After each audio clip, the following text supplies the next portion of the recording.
and welcome to another daily dose of insights powered by Container Exchange. My name is Christian, and every other day we bring to you the key news, stories, and data points that move container markets and hence your business. Today, it's Friday, so we call it Fundamental Friday. Let me quickly share my screen to give you a little bit of guidance here. First off, we'll take a quick look back at the week. The word on the street was all about the Bank of England's interest rate decision on Thursday, which actually came in at 50 basis points, so higher than the expected 25 basis points, on the back of a higher than expected inflation reading. This in general spells negative news for the UK economy and potentially Western European economies as a whole, because higher inflation typically translates to lower consumer demand and hence lower demand for a containerized freight.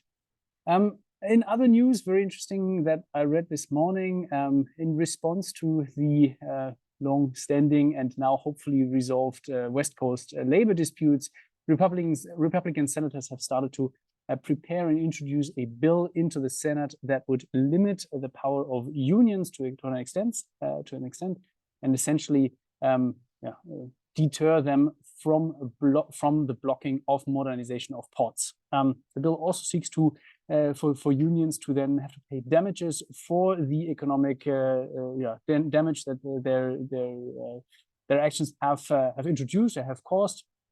Of course, this will likely not go through as written, but still an interesting news nonetheless, and shows that regulators are still very much up on transportation and logistics topics.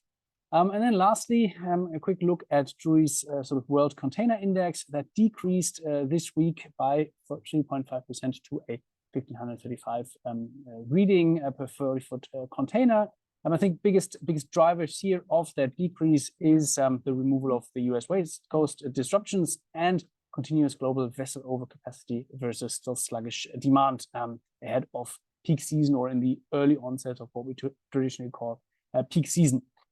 Only some healthy segments persist. So, for example, Asia Med is still growing strongly. If you look at the period January to April 2023, imports into the Med, especially the East Med, grew by almost 22% and 2.3% into the West Med. So that's the France, Spain, Italy, etc. While imports into North Europe fell by a year-on-year 8% figure. So always some pockets of growth persists.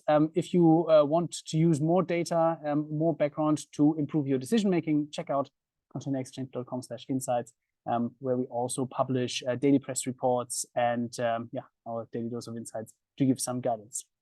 That's it from us for today and for this week. Thanks a lot for tuning in, and have a good weekend. See you all on Monday. Take care.